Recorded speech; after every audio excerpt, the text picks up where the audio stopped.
Very much. Just yesterday, former Honolulu Mayor Mufi announced that he will seek the Democratic nomination for the U.S. House of Representatives for the 2nd Congressional District next year. And this is the seat to be vacated by Congresswoman Mazie Hirono, who's running for the U.S. Senate in 2012. And Hanneman leaves his post as president and CEO of the Hawaii Hotel and Lodging Association to run for the seat. And joining us live is Mr. Mufi Hanneman. Good morning. Good to see you, Mufi. Good morning. So let's be frank, Mr. Hanneman. Last year, you took a beating in the election, in the primaries. Last time you ran for public office against Neil Abercrombie, losing by more than 20 percentage points.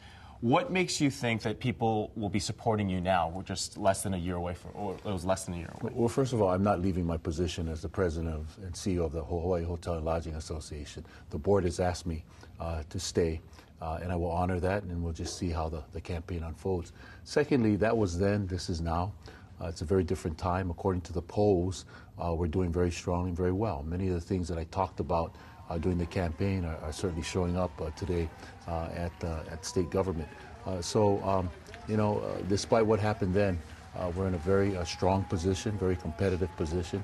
In fact, I was torn between the Senate and the House because both races, as we polled, showed that I'd be very competitive. But we opted for this because it's all about public service at its highest level in Washington, D.C., and given the challenges that we're facing, I bring that bipartisan approach, having worked for 2 Democratic administrations, 2 Republican administrations, and a proven track record of lobbying for the agriculture industry, Pearl Harbor to keep it open, the tourism industry, and of course, funding for rail. And Mr. Hanneman, some of your former colleagues have said that you have a my way or the highway approach while you're an elected official. Some have even said that you're a bully. What is the public perception of you? Well, beauty is in the eye of the beholder. There's no question I take strong positions. We left a beautiful situation to Mayor Carlisle. In fact, if anything, I stayed way too long at City Hall because I wanted to make sure all the tough decisions were done, like dealing with that 18-year-old lawsuit that the city had with the EPA, making sure that APEC came to Hawaii.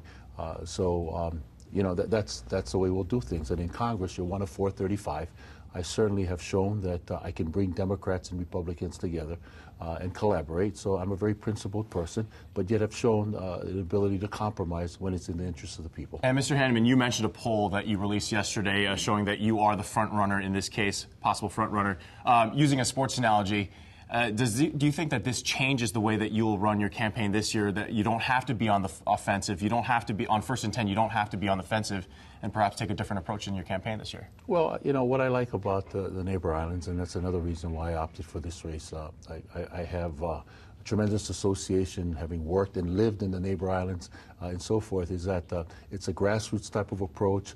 It's more coffee hour. Sometimes, you have small group discussions. Sometimes you sing. Sometimes you dance. Whatever it takes to demonstrate to people that it's not only about what you're thinking, but you're listening to them and what's in your heart. And my heart is that it's always been in public service and doing what's best for the people of Hawaii. Well, Mr. Hanneman, we wish you the best of luck as you campaign this next year.